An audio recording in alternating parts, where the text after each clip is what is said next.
Hello and welcome to Lost Love Chronicles. Dear listeners, before we get started, drop a quick hi in the comments and let us know where you're tuning in from.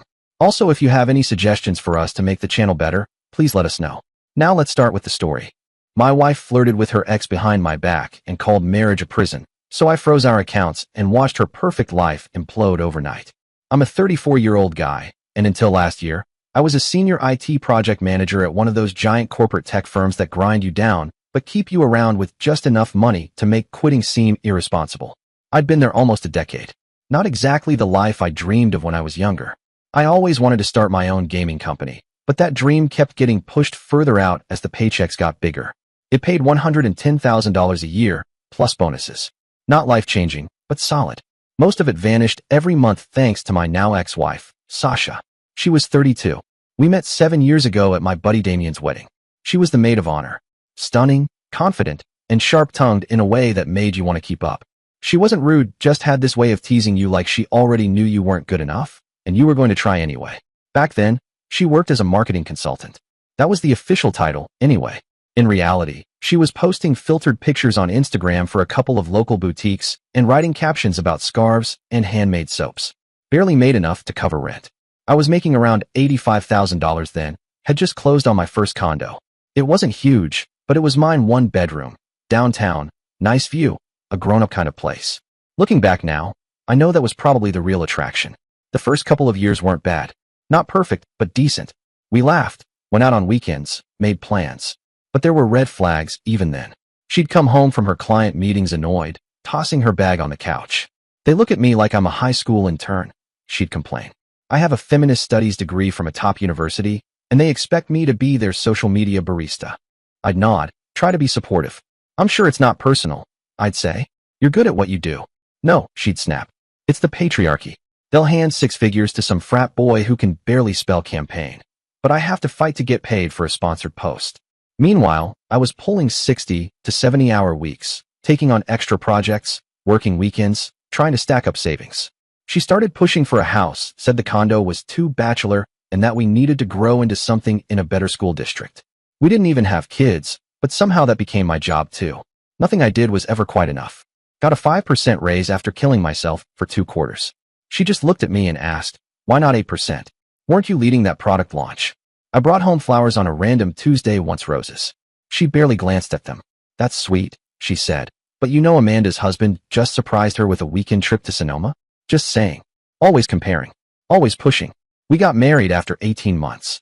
Her parents paid for a small wedding. Or at least that's how they told it. I later found out that my $15,000 contribution had covered most of it: venue deposit, catering, even the DJ. Her parents mostly just showed up and took the credit. And then this part still gets me: she insisted on a prenup. "I have a trust fund," she said one night, twirling her wine glass, "and it matures when I'm 35. It's not a lot, like $30,000, but it's all I've got from my grandparents. I just want it protected." Being the idiot I was, I said, "Sure, whatever makes you comfortable." I even paid for the lawyer who drafted the damn thing. Yeah, you know where this is going. The real trouble began when I got her name on the mortgage for the house in the suburbs, $575,000, in one of those up-and-coming neighborhoods she insisted would be perfect for future resale value. I had put down $110,000, all of it from selling my condo and savings. She contributed exactly $0. Not a cent. But she insisted both our names be on everything. "That's what marriage is, babe," she said one night while we were signing the paperwork for the house. "What's yours is mine, and what's mine is mine." She laughed as she said it, glancing over at her friends, who all chuckled like it was some kind of clever inside joke. I should have seen the red flags waving like neon signs. But I didn't. I just smiled and kept signing. The house, like Sasha, was high maintenance and constantly demanding attention. Within months of moving in, she decided the perfectly functional kitchen needed to be ripped out and reimagined. Her words, not mine. "Come on," she said, "we can't have that ugly backsplash. This is a resale killer. We'll make it back, plus more when we sell." That upgrade cost us $40,000. 6 months after that, she declared the master bathroom was embarrassing. "I wouldn't let my followers see this bathroom," she said, snapping a picture and immediately deleting it in horror. "Sasha, your followers are your friends from yoga and like 2 ex-clients," I muttered. "Exactly. People who care about aesthetics." Another $25,000 gone. To pay for it all, I worked late nights, took on side consulting gigs, and pushed back every vacation we had planned just to keep up with her vision of how we should live. Or more accurately, how we should look like we lived.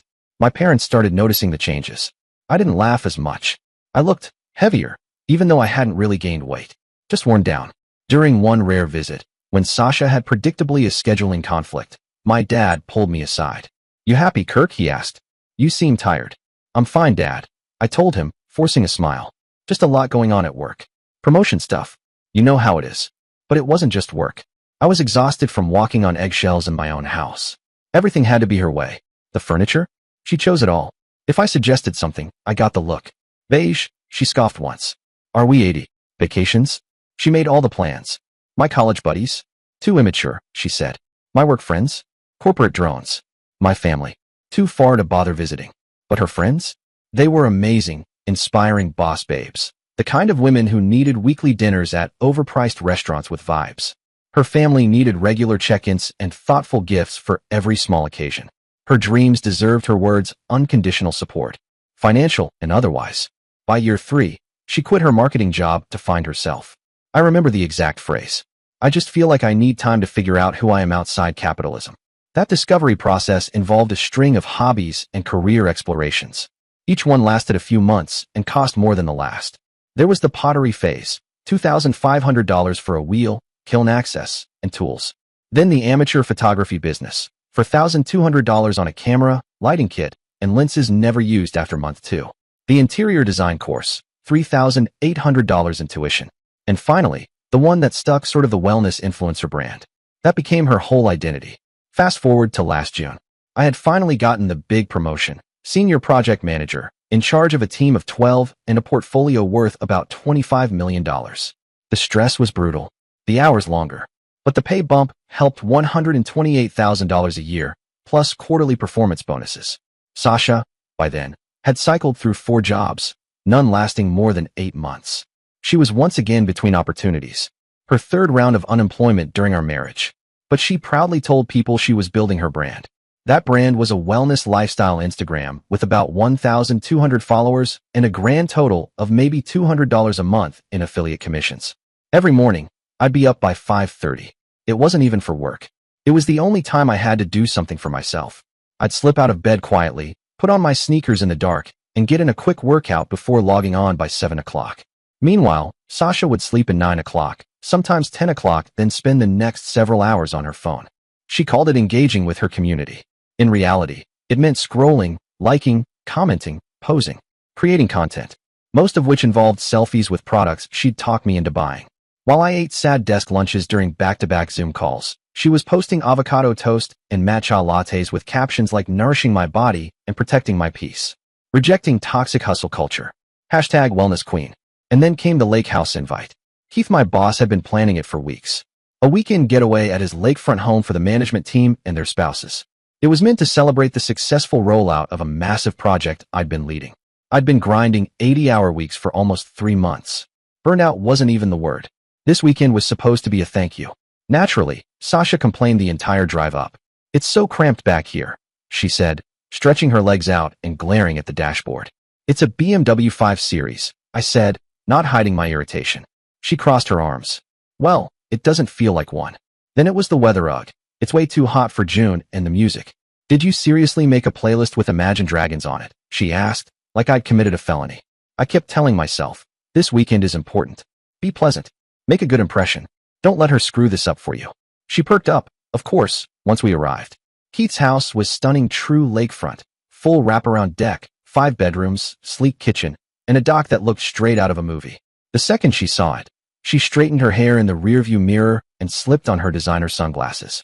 Within an hour, Sasha had found her people, Keith's wife Lana and their friend Alina, a 29-year-old whose husband was another manager at the firm. The 3 of them clicked instantly, bonding over boutique skincare lines and must-visit retreats in Tulum. I was out on the deck, grabbing drinks, 2 sodas for Sasha and Alina. I was just coming back from the cooler when I heard them talking. Alina said, "God, I don't know how you do it. Kirk seems so intense about work." And then Sasha laughed. That laugh. The same fake, condescending laugh she gave when she was performing for someone new. I slowed my steps without thinking, just enough to hear her clearly. "This marriage feels like a prison sometimes," she said, brushing her hair back. "I swear, I can't breathe with him constantly checking our bank accounts and questioning every purchase. Alina leaned in. But he makes good money, right? Yeah, but what's the point? Sasha scoffed. He's so damn cheap. Do you know he actually suggested I get a real job last month? Like, instead of supporting my brand. She changed her tone into that mocking, exaggerated voice she used whenever she wanted to humiliate someone. Like, sorry, I'm not selling my soul to some corporate master like you did, Kirk. I froze. I was just a few steps behind them, 2 sodas in my hands, and I could hear every word. She hadn't even realized I was there. He's so basic, she went on, laughing again. My ex, Jules. He would have supported my dreams. He's in San Francisco now, killing it at his startup. Sometimes I wonder what would have happened if I'd moved with him instead. And just like that, I stood there on the edge of the deck, sun in my eyes, condensation dripping down the cans in my hands as my wife of 5 years reduced our entire relationship to a prison sentence. She was serving time for financial security. 5 years of me sacrificing everything, my free time, my health. I'd gained 30 pounds from stress eating, my friendships, my dreams, and she laughed about it to someone she'd known for all of 3 months. That was the worst part. Not the money, not the selfishness, the casual cruelty, the way she laughed. And this wasn't even the first time. 3 months earlier, we were at brunch with her cousin Chelsea. I was sipping burnt coffee while they picked at overpriced vegan omelets. And then, out of nowhere, Sasha turned to her with a smirk. Marriage is like voluntarily putting yourself under house arrest, but with better food, she said, laughing while I sat right there. I remember forcing a laugh too. It was easier than making a scene. But the moment that cut deepest came 6 months before that. I'd brought up the idea of starting a family. A real, heartfelt conversation I'd been sitting on for months. She actually cringed. Visibly. Like I'd suggested we adopt a pet tarantula. Let's not add more bars to the cage, she said with a grimace. A cage? Babe, I don't remember much after that weekend at Keith's lake house. Somehow I smiled through it. I laughed at the right moments. I clinked glasses with Keith and nodded at his PowerPoint-worthy pep talk by the fire pit. I kept it together. But inside, something cracked. That moment standing on that expensive lakefront deck, the weight of imported sodas sweating in my hands, it wasn't just humiliating. It was clarifying. If this marriage was her prison, then I'd be the one to set her free. But freedom, she was about to learn, comes with a price.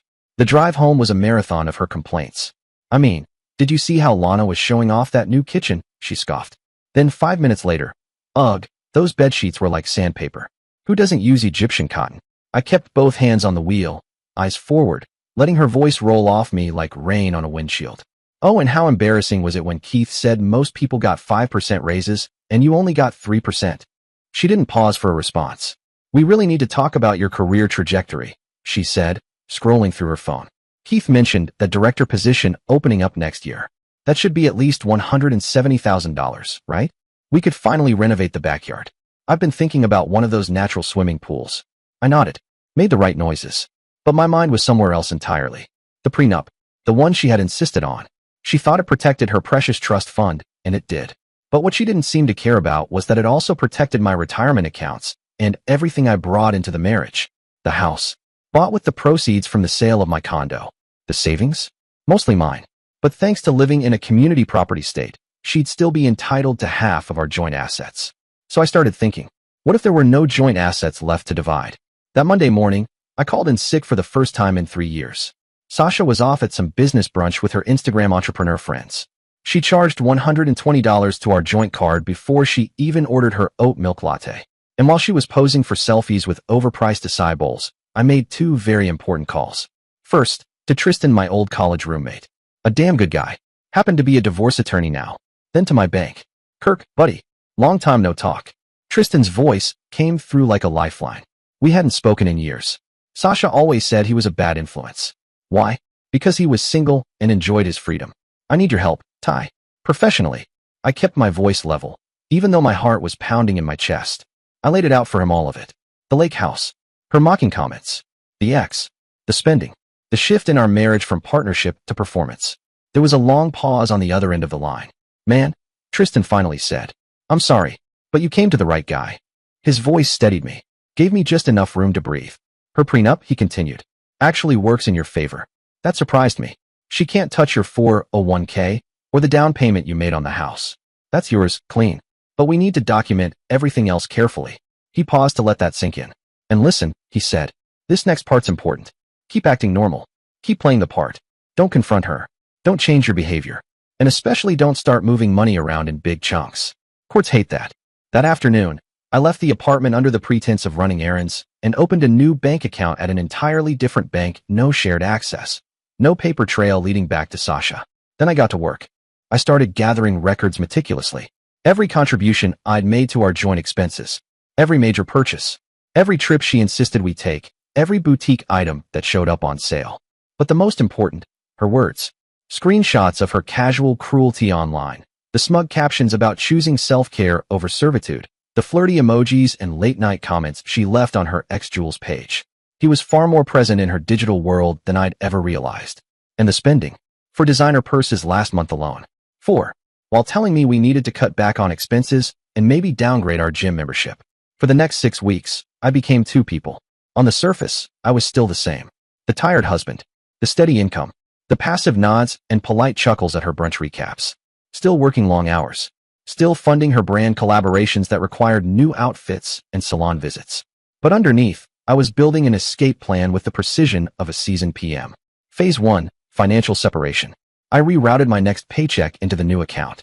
I left just enough in the joint account to keep up appearances, nothing that would raise suspicion. I calculated down to the dollar how much I contributed monthly for $1,650. Mortgage, groceries, utilities, internet, and her bottomless lavender latte habit. I deposited exactly that.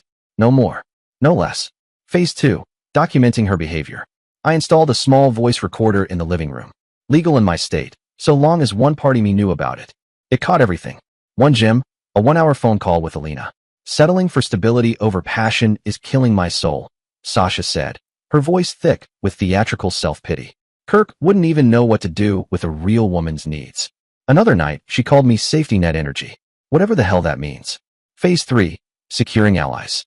I started reaching out to the friends she'd methodically pushed away. People I hadn't seen in years. Damien was first my old friend, whose wedding I'd met Sasha at. We grabbed lunch at a small diner downtown. First time in over a year. He looked at me, brow furrowed, serious. She told me you guys were having problems, he said. Said you were controlling. Jealous. But man, it never matched what I knew about you. Marissa nodded across the table, sipping her iced tea. She tried to convince me Damien was cheating, she said flatly. Even showed me a receipt from a jewelry store that wasn't for me. Damien raised an eyebrow. Turned out it was for my mom's birthday. I laughed, bitterly. But then Marissa added something that stuck in my ribs like a blade. She acted disappointed when I told her. Like, she wanted our marriage to fail too. The most damning evidence didn't come from some carefully planted recorder or financial document. It came, unexpectedly, from Lana Keith's wife. She texted me late one night. Kirk, I think this was meant for Alina. You need to see this. Attached was an email Sasha had sent, supposedly to her friend Alina, but she'd accidentally CC'd Lana. I opened it, and my heart slowed to a crawl as I read every word. It was her exit plan.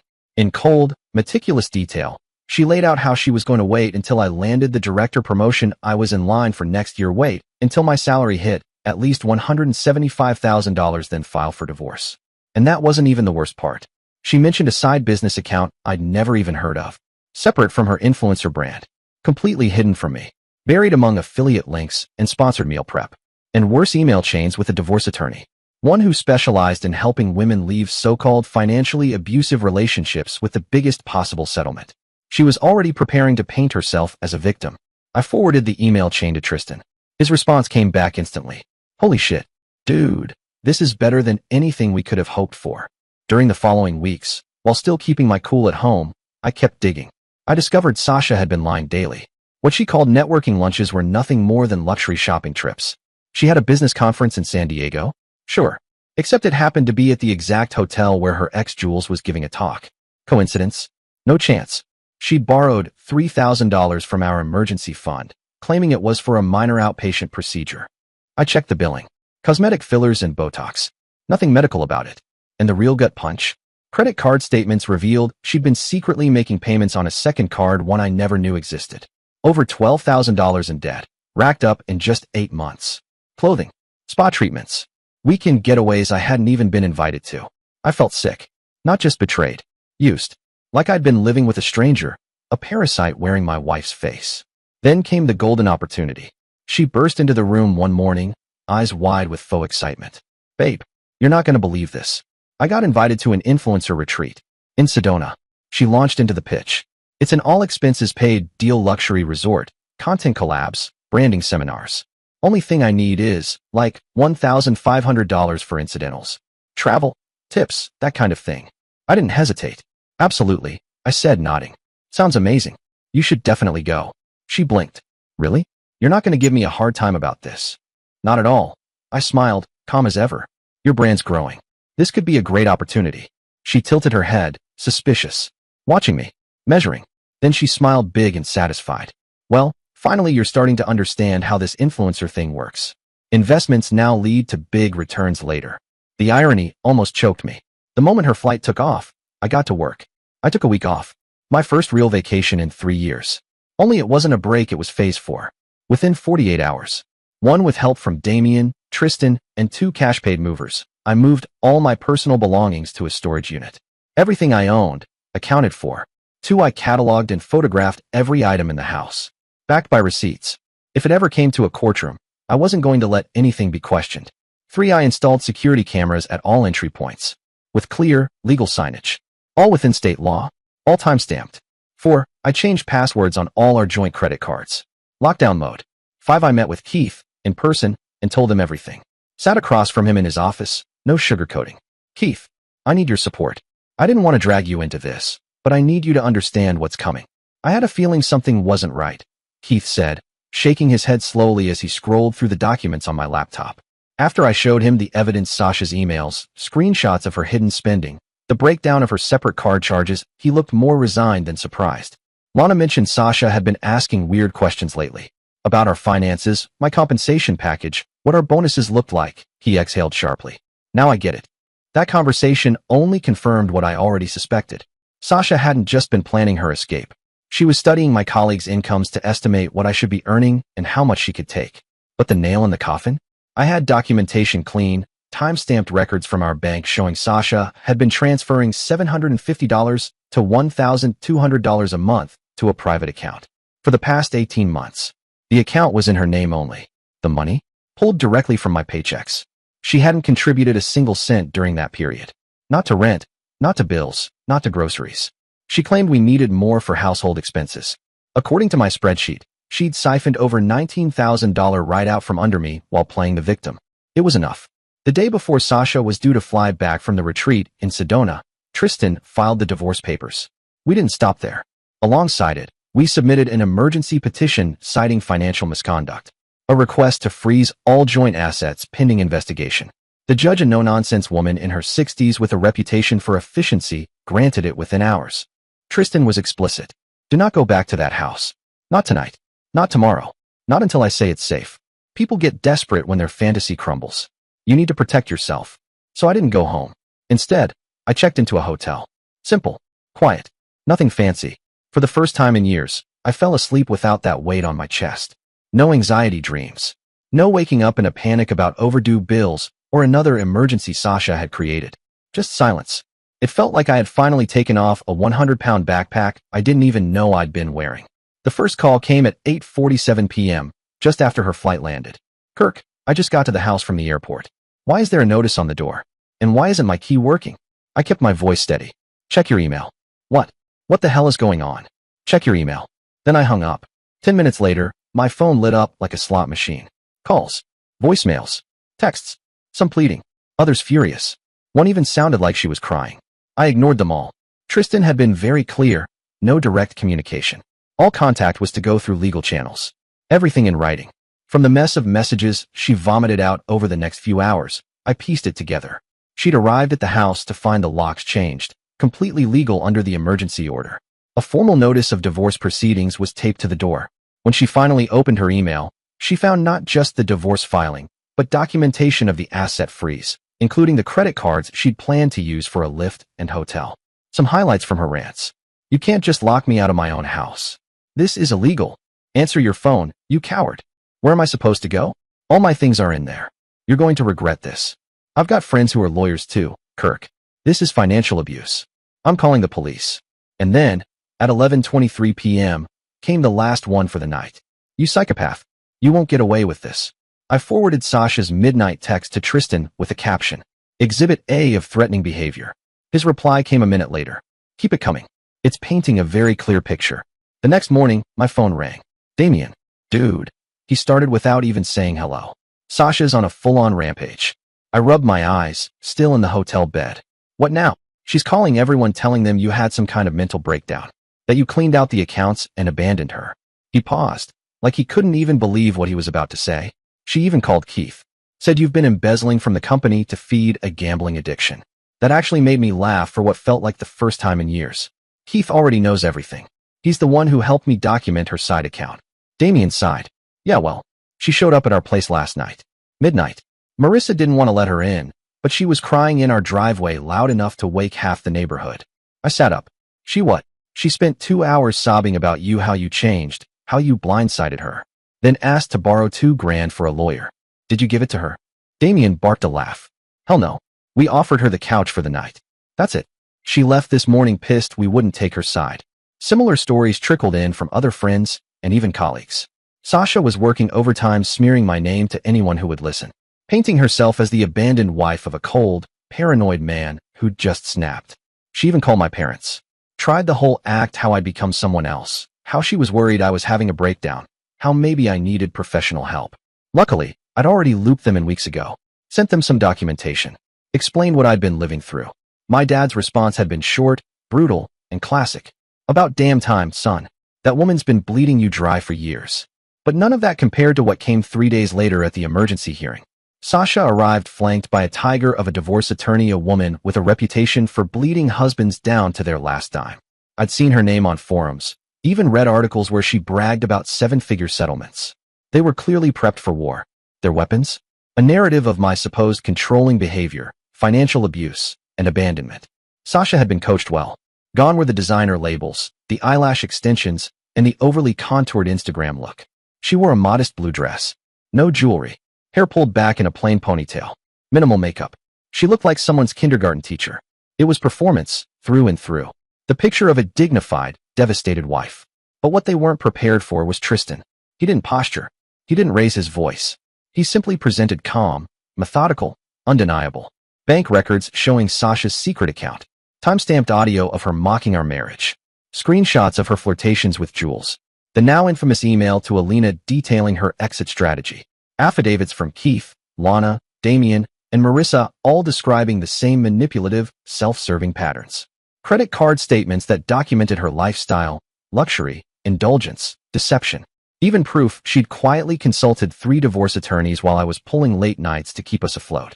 The judge, who had seemed neutral at first, maybe even a little skeptical of me, took off her glasses halfway through Tristan's presentation. She looked directly at Sasha. Mrs. Reynolds, she said, her voice sharp but controlled. Are you familiar with the term divorce planning? Sasha blinked. The judge continued. It's when someone secretly prepares to leave their spouse while continuing to benefit from the marriage and deliberately increasing their spouse's financial obligations. Sasha's attorney tried to interject, probably hoping to pivot or distract, but the judge wasn't having it. The court takes a very dim view of such behavior, she said, sharp and clear. Very dim indeed. Sasha tried to mount some kind of emotional defense. The tears came quickly, too quickly. I was just scared. I was exploring my options, she stammered, voice quivering. I never actually intended to go through with any of it. Kirk's always been controlling with money, and I needed to protect myself. The judge didn't even blink. She turned to the paperwork in front of her, flipping to one of the printed exhibits. Your text messages to your friend Alina state, and I quote, just 2 more years until his director promotion. Then I can file and take half of everything plus monthly maintenance. His income should be close to $180,000 by then. She looked back up at Sasha. That doesn't sound like someone who never intended to go through with it. By the end of the hearing, the judge had maintained the freeze on all our joint accounts, ordered Sasha to provide a full accounting of her separate finances, granted me exclusive use of the house until the next hearing, and ordered Sasha to pay her own legal fees from her own funds. As we left the courtroom, I allowed myself a glance at her. Even with all that carefully applied courtroom makeup, she couldn't hide the mix of shock and pure fury. Her mouth tightened when our eyes met. She took a step forward, but Tristan immediately stepped between us. Save it for your affidavit, he said flatly. Out in the hallway, while Tristan was talking to the court clerk, Sasha managed to catch up to me. Kirk, this is insane, she hissed under her breath, glancing around to see if anyone was watching. You know most of that was taken out of context. We can still fix this if you call off the dogs now. I didn't raise my voice. I didn't flinch. The time for fixing things was before you started planning to drain me financially. I said, calm and even. Everything's in writing, Sasha. Your own words. Something shifted in her expression then. The tears dried instantly. The wounded look vanished like smoke. What stared back at me was the real version, cold, calculating. You think you've won, she sneered. You have no idea what I'm capable of. I made you. I can destroy you just as easily. I didn't blink. You might want to be careful with the threats, I said, letting my voice drop a little. This is still a courthouse. Her attorney suddenly appeared and pulled her away, whispering something urgently in her ear. Sasha's final look before disappearing down the corridor was pure hatred. I should have been scared. Instead, all I felt was relief. The prison doors were finally opening. News travels fast in our social circles. Within days, two very different stories began to circulate. Sasha's version, that I'd had some sort of breakdown, probably job stress, or maybe even narcotics, and had vindicatively locked her out during a business trip. My version of the story, the evidence-backed one, started gaining traction. That Sasha had been planning to use me for a bigger divorce settlement while secretly reconnecting with her ex. Well, it didn't stay secret for long. As more details started to leak, people began to see the cracks in her carefully curated narrative. But the biggest surprise? Alina. Out of nowhere, she reached out. At first, I thought it might be a trap. But then she forwarded me dozens of messages between her and Sasha, messages I hadn't seen. Ones that didn't just support my case, they obliterated hers. Messages like, Kirk thinks that new Peloton was for both of us, as if I'd let him sweat all over my bike, lol. Just told Kirk my car broke down and needed $900 for repairs. Hello, new Botox appointment. The secret is to make them think your spending benefits them somehow. Told Kirk these $300 sheets would improve our sex life. Guess which part of that sentence was a lie? Alina's conscience must have finally caught up with her. She asked to meet for coffee. We sat across from each other in a quiet corner of a downtown cafe. She looked uncomfortable, guilty even. I'm recently married myself, she said, fidgeting with the sleeve of her jacket. And the way she talked about you, about marriage in general, it started to really bother me. What if my husband had someone like Sasha whispering poison in his ear about me? Her messages and forwarded emails added another layer to the picture. Sasha hadn't just been manipulating me financially, she'd been deceiving me emotionally, strategically. Those girls' weekends? They hadn't been weekends with the girls. Most had been private meetups with Jules. 2 weeks after the initial hearing, Sasha's attorney reached out. They wanted to schedule a settlement conference. The tone had changed. Sasha's hard exterior had started to crack. And it was clear why. She'd finally realized 3 brutal truths. First, the prenup, her own idea, protected my retirement accounts, the down payment I'd made on the house, and the home's appreciation. Untouchable. Second, her documented financial fraud and the divorce planning laid out in texts, emails, and bank transfers had annihilated any hope of alimony. Third, most of our joint assets were technically subject to division. But under the circumstances, the judge was unlikely to hand her 50% of anything. When the offer came through, I almost laughed. She wanted to keep her separate account, about $23,000 at that point. Her car fully paid off by me. And her personal items. That was it. No alimony. No share of the house. No ongoing support of any kind. Tristan reviewed it carefully and nodded. Honestly, it's generous, he said. The judge could order her to repay the money she siphoned off, plus your legal fees. This lets her walk away with something. I agreed to the terms, but added one condition. Sasha had to sign a non-disparagement agreement. She couldn't trash me publicly, not in interviews, not in passing, and especially not on social media. Her brand would have to find content elsewhere. The divorce was finalized in record time. I sold the house, made a $110,000 profit, downsized to a smaller place closer to work, and took a full month off to breathe, to actually recover from what felt like years of walking on emotional eggshells. The change was immediate. Without Sasha's constant criticisms, her ever-growing demands, her passive-aggressive sighs, and just saying comments, I started to remember who I was before I'd tied myself to a walking storm cloud. I picked up old hobbies, went back to the guitar, reconnected with friends I hadn't seen in years, friends Sasha had always labeled draining or juvenile. I started dating again, casually. No expectations, no drama, just finding myself again. I dropped 35 pounds in 6 months. Turns out, when you're not emotionally eating to survive a partner's chaos, it's easier to make it to the gym. I also started therapy. I needed to figure out why I let someone use me so thoroughly. Why I mistook manipulation for ambition. That work, the painful, honest kind, was the real turning point. I rebuilt my relationship with my family, too. It was shocking how often Sasha had fabricated emergencies that just happened to fall before holidays or family reunions. No more of that. On my first visit home after everything, my mom hugged me and said, "You look like yourself again. We've missed this version of you." That almost made me cry. Fast forward 14 months. I'd been promoted to director of special projects. $172,000 base salary, plus up to 30% in bonuses. I'd kept the weight off, actually lost 15 more pounds. And I was dating casually, mostly women with real ambition and their own income. There was something incredibly attractive about being with someone who didn't view me as an ATM with legs. The company sent me to our London office for a 6-month leadership exchange. Came with a generous housing allowance, travel budget, and just enough distance from the mess I'd escaped. I'd heard rumors that Sasha's wellness brand had collapsed. Apparently, a few companies cut ties with her after she went on a drunken Instagram live rant about women settling for mediocre men. It made the rounds. Screenshots, memes, the works. Last I heard, she'd moved back to her parents' place in Ohio, working as an assistant manager at a mall boutique. I'd nearly forgotten about her entirely. Then I got a text. "Kirk, I know it's been a while. I've been doing a lot of thinking and growing. I realize now how much I took for granted. Can we talk, just for closure?" I ignored it. 3 days later, another ping. "I heard about your promotion in London assignment. I'm really happy for you. You always were destined for big things." I stared at it for a moment. Deleted. Still, it lingered. Then a week later. "My mom's been diagnosed with breast cancer. I'm really struggling right now and could use a friendly voice, please." Against my better judgment and against Tristan's explicit advice, I responded, "Sorry to hear about your mom. I hope she gets good treatment." A few minutes later, my phone lit up with her name. And for reasons I still don't fully understand, I answered, "Kirk, thank you for picking up, God. It's good to hear your voice." She still sounded the same. That breathless, bubbly excitement that used to make me feel seen. Now it just made my stomach tighten. "What do you need, Sasha?" "Need? Can't I just want to catch up with my ex-husband?" She let out that nervous laugh, the one I'd learned always came before a request. "But since you asked, I am in a bit of a situation." Of course she was. "My parents," she continued, her voice trembling just enough to sound authentic. They lost a significant amount of money in a bad investment." Then came the kicker: her mother's cancer treatments weren't fully covered by insurance.